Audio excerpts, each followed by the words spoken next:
Hello, how is everybody? Thanks for hopping on. I'm gonna wait just one more minute. We'll start right at 10:30.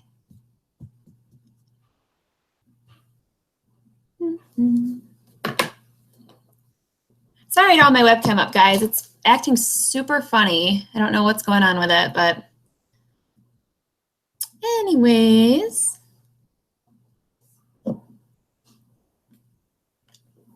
Wait just one more minute, and then we will knock this out. Okay, it is 10:30, so let's go ahead and get started.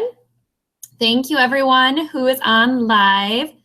This is the Renegade Society weekly team call. My name is Melissa Breslin, for those of you who don't know me. And today, we are going to chat about time management and staying organized, which I know doesn't sound super fun, but I think it's super important, and it's really good to hear different ideas of how other people do things.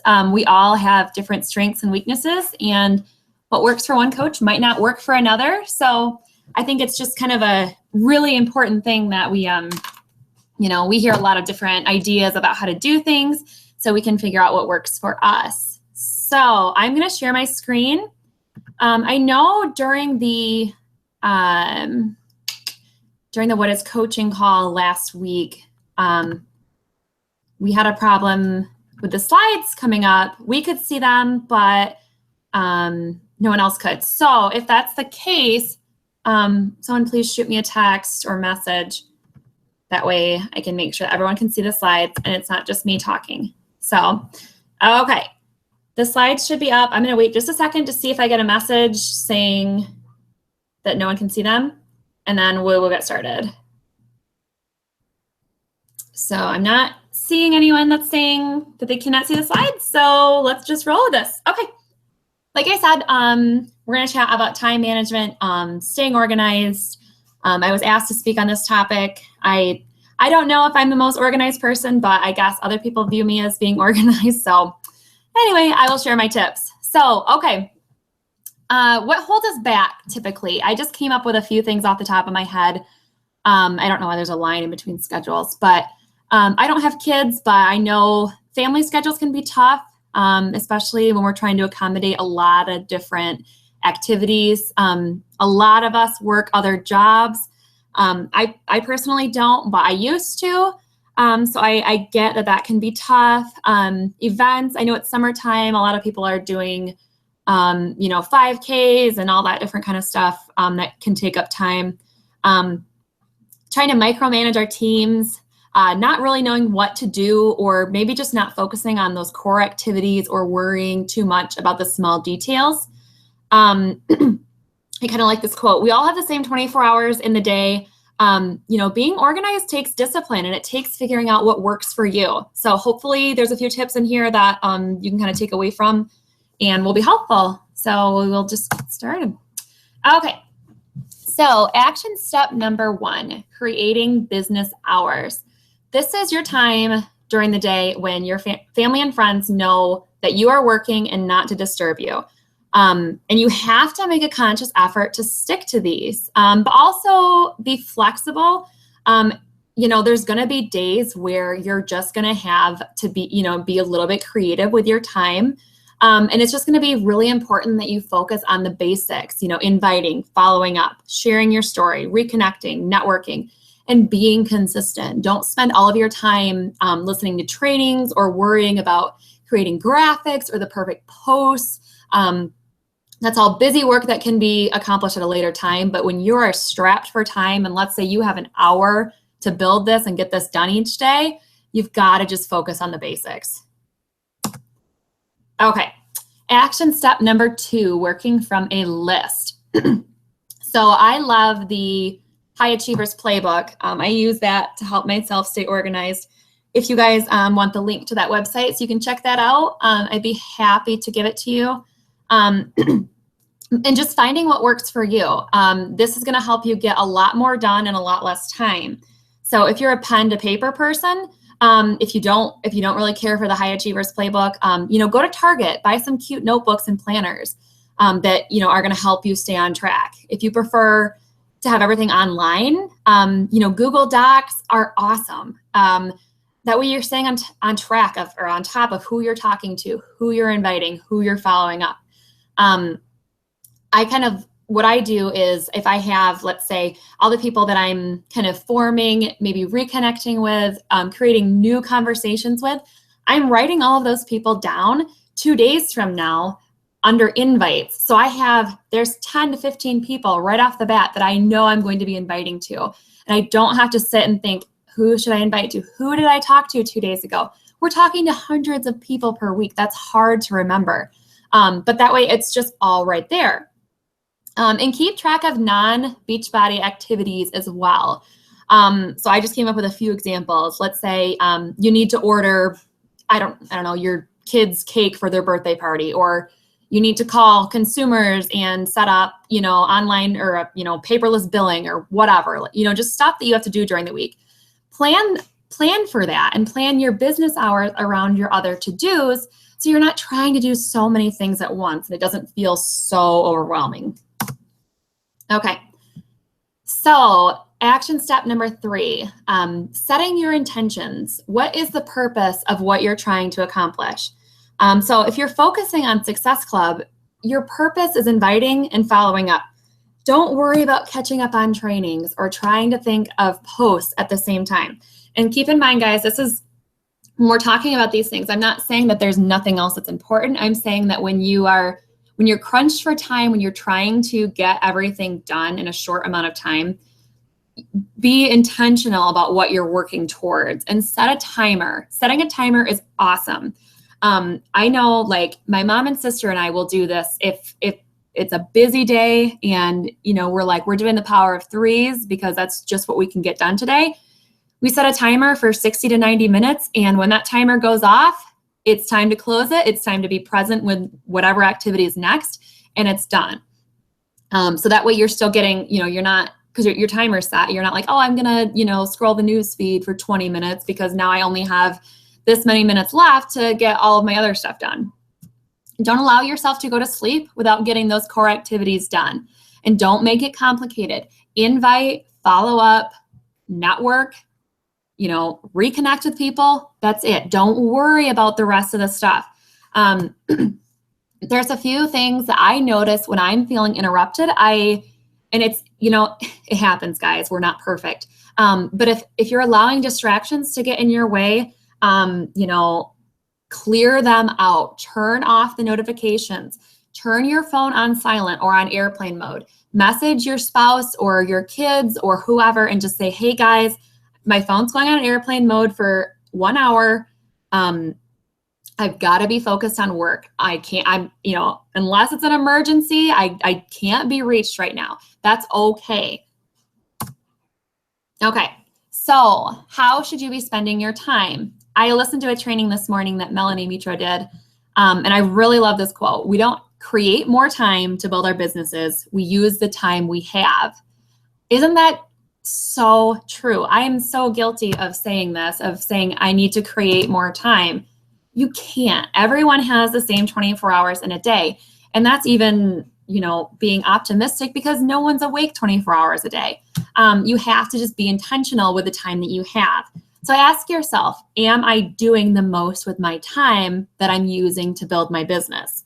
So an example, I don't have kids, like I said, are my pets, have they been fed? Have they gone to the bathroom? Have they gotten their exercise? I know, so my sister has a puppy. We take the dogs every morning to the dog park, let them run, let them play for an hour before we even start working. That way, when we get home, our dogs aren't driving us crazy. They're not asking to go outside. They're not asking for food and water. If you have kids, are they occupied? Are they at school? Are they maybe with a babysitter or a family member? I know a lot of coaches struggle because, they're at home with their kids all day and it's hard. I get it. It's hard to get stuff done. But if you're being intentional with that time that you have, maybe while they're napping, maybe while, if a family member can come take them for a walk for an hour, those little things that are going to help you be more intentional with your time are going to make a big difference. You know, am I expecting a delivery or a phone call that's going to pull me away from what I'm doing? You know, plan for that stuff. You know, is my spouse going to call me and ask me a question about, you know, I don't know, watering the lawn or something that's just, you know, typical day-to-day stuff, that you kind of say, okay, I'm going to deal with that later, or I'm going to deal with that now so that when I'm working on Beachbody, I'm not distracted. Have I taken care of all of my other responsibilities? Have I changed the laundry? Have I, you know, loaded the dishwasher? Whatever you need to do that will allow you to focus 100% on your to-do list, take care of it prior to. Don't be trying to do a million things at once. It's going to make you feel very, very stressed and overwhelmed, and that's not what we want. Okay, so I'm going to take a drink of water. Hang on real quick. I know we're going through this super fast, so if you need me to slow down, just let me know. Okay, so what not to do. And this is different for everyone because we all have different strengths and weaknesses. So worrying too much about graphics, even if this, you know, for me, I can throw together a graphic on Canva in 2 seconds. That's not difficult for me. Other people that, you know, that would be like an hour-long activity. If that's not something that you are strong in, then don't worry about that. You know, that it never ever is going to make such a monumental difference that you have to spend, you know, your core time working on that. Don't sit and scroll the news feed, you guys. It can be very draining. I know we work on social media, but that does not mean that you need to try and take in a million different status updates every single day. I personally have my newsfeed eradicated. On Google, Google Chrome, there's a way that you can eradicate your newsfeed so that when you're working, or really anytime, you're never seeing the newsfeed. I have an interest list that I work from, so I know the people who I need to be going to their profile pages and, you know, liking and commenting on their stuff, but I'm not seeing the thousands of people that follow me or that I'm friends with. I'm not seeing all of these status updates that aren't people that I'm, you know, have my eye on or that I'm forming with. Don't try to make fancy Facebook ads or Instagram ads or whatever if that takes you too long. That takes me a long time. That's not something that I'm, you know, very, like, I guess, knowledgeable on yet. So that takes me a while. So if I have an hour to get my to-do list done, I'm not going to worry about Facebook ads. Don't listen to too many trainings. I know a lot of, especially when you're new, I did this like my entire first year. I would listen to trainings over and over and over. I was trying to take in all of this information, but I wasn't getting anything really accomplished because I wasn't inviting. I wasn't following up. I wasn't building relationships. Don't try to respond to too many of your forming messages. So I call them my new conversations. If it's someone that I just met, that I just added to my network, that I'm wanting to get to know, you know, if I message them and said, hey girl, you know, your cat is adorable. I love your sense of style, whatever. You know, and she replies, hey, thanks. I love yours too. You know, that message can sit in your inbox for a day. That's okay. You don't need to, the minute, you know, a forming message comes in, respond to it immediately. Focus on the stuff that's going to produce results. If you have a message from someone who you've been working with about either ordering a challenge pack or signing up as a coach, and they message back and say, yes, I'm in, that's the message that you're going to go to over the one that you're just talking about, you know, just getting to know you stuff. Don't take too long to make videos or Facebook Lives. I know that those are so important and Facebook Lives are so huge right now, but work on that when you have everything else, all the core activities done. That, I know for me, that takes me a long time. That's something that I'm not very good at. So I'm not going to be 100% focused on that when I'm trying to do the business building activities. You're going to create credibility with the people in your life by producing results. Our families, when they see you putting in all of this time and energy into this business, but you're not growing, and then they're not going to support you. So if you're feeling like you don't have a lot of support from your peer group or from your family, create credibility with them. I mean, make shit happen. it doesn't need to be hard. It doesn't need to be, I'm going to work on this for 12 hours a day, and kill myself over it. No. If you have an hour, 2 hours, whatever, you can build this into something big if you want to by being focused. Okay, the bulleted basics. These are the activities that are actually going to build your business. Okay, inviting. We know that's the cornerstone of any type of growth. We have to be inviting new people.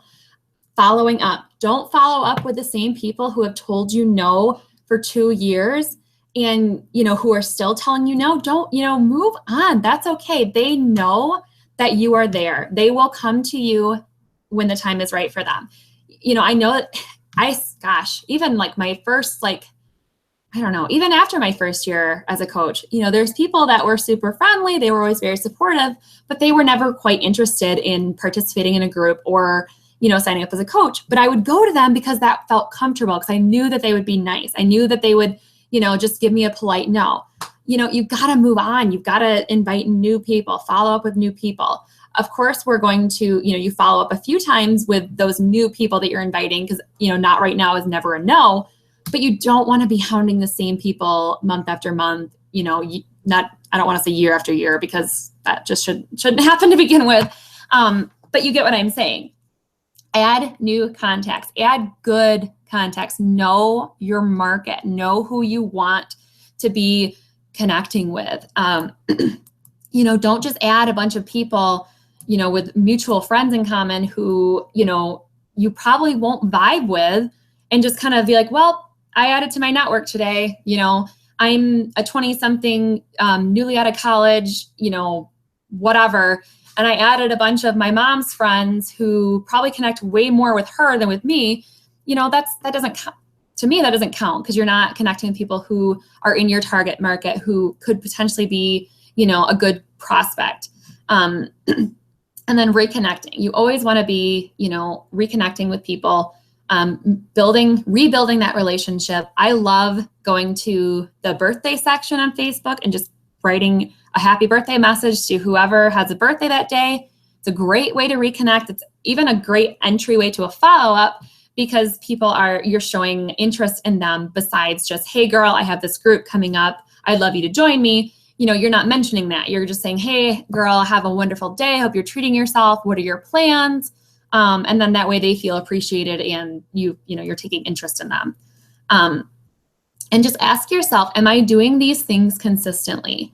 And it doesn't matter, whatever works for you. If you do a batch style to-do list, or if you, like the way I learned it was, each day you're inviting and whatever, but you're, I guess, following a certain, I know that the minimum is 3 to 5, but if you're trying to build a big business, you go a little further than that.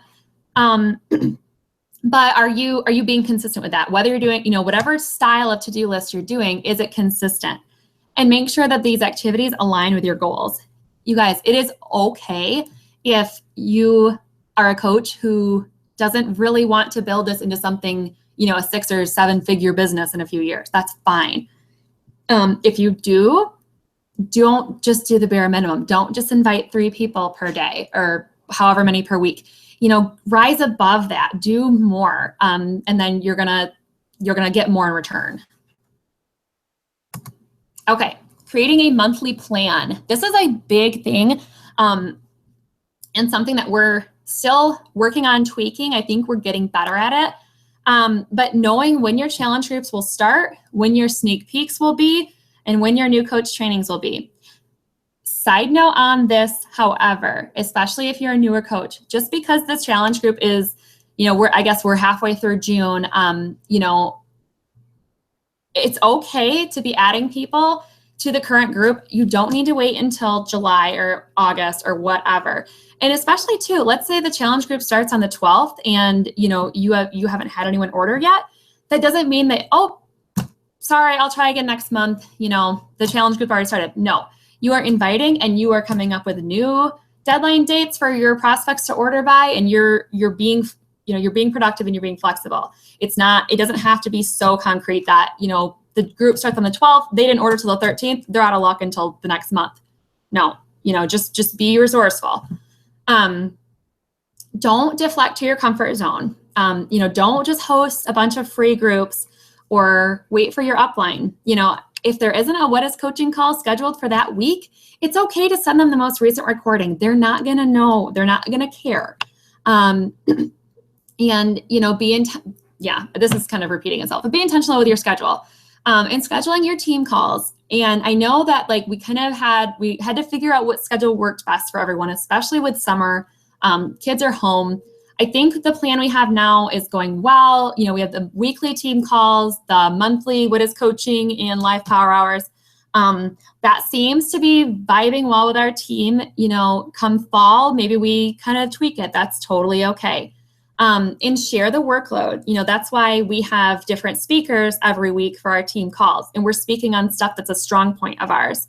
And that way you're not, especially if you've been coaching for a while, you have, a pretty established downline. It's okay to reach out to your leaders and say, hey guys, I'd like to do weekly team calls. Who wants to sign up? Who wants to share the workload with me? That way you're not spending all of your time trying to, plan all these calls for the month and you're neglecting, building your own business. Don't try to micromanage your team. It's okay for your coaches to plan their own schedules.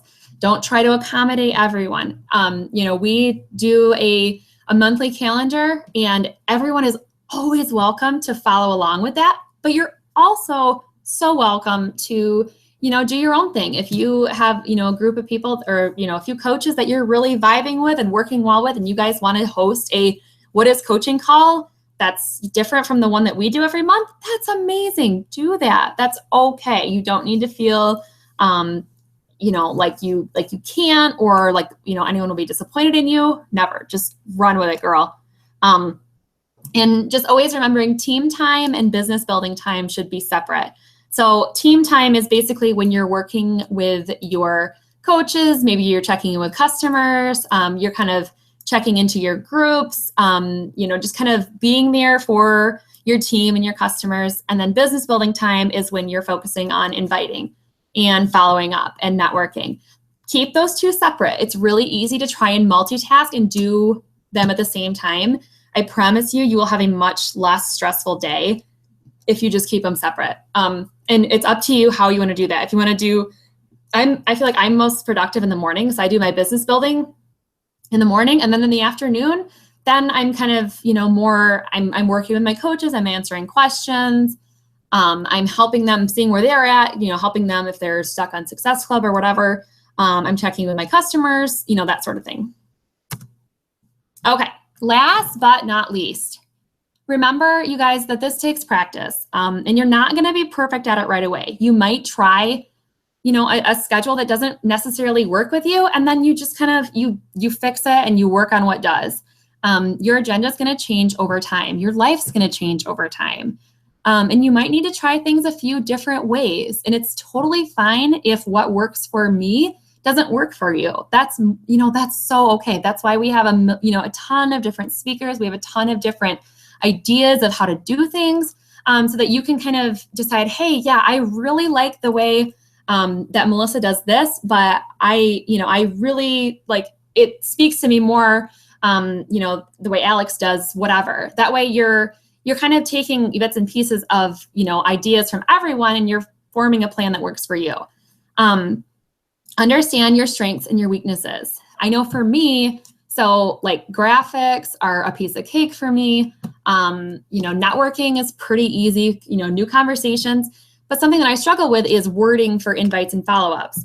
That's something that my sister Alex, she could do it in her sleep. She's really, really good with, with wording and that sort of thing. So we kind of partner up together and say, hey, she's like, hey girl, I need a graphic for this. Do you mind? Do you have 2 seconds? Yep, boom, done. Or if I turn around and say, hey, Alex, I'm trying to, get this message across with this person, how would you word that? And she's like, oh my gosh, here's a million different ways you could say that. And you just kind of help each other. You team up with someone who can kind of help balance out your strengths and weaknesses. The most important thing, though, is that you're not partnering up with someone who is not on the same, head level as you are. A huge, huge waste of time is if you have a success partner who's maybe struggling in their personal development. They're not really, they're still working on their belief system, and you're trying to pull them along. You guys, you're not gonna get anything accomplished because you're gonna be trying to lift them up while you should be, brainstorming together and helping each other out.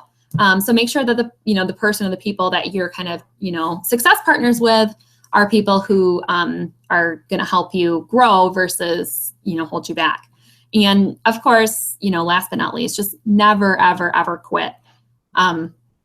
We say this over and over again. The only way you can fail at this is if you give up.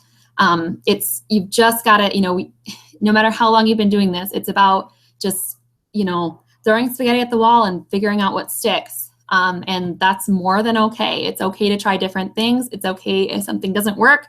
We keep plugging away and we keep trying different methods. So I hope this was helpful. Let's see, I'm going to stop screen sharing and let's see if there are any questions. I don't think that there are. Let's see. Okay. Well, you guys, thank you for hopping on. We're done 5 minutes ahead of schedule. So hopefully you are able to hop on the National Wake Up Call. I know it's going to be amazing. I'm going to hop on that next. And then have a great day. Get those to-do lists done and let's make some magic happen, ladies. All right. Have a great week. Bye-bye.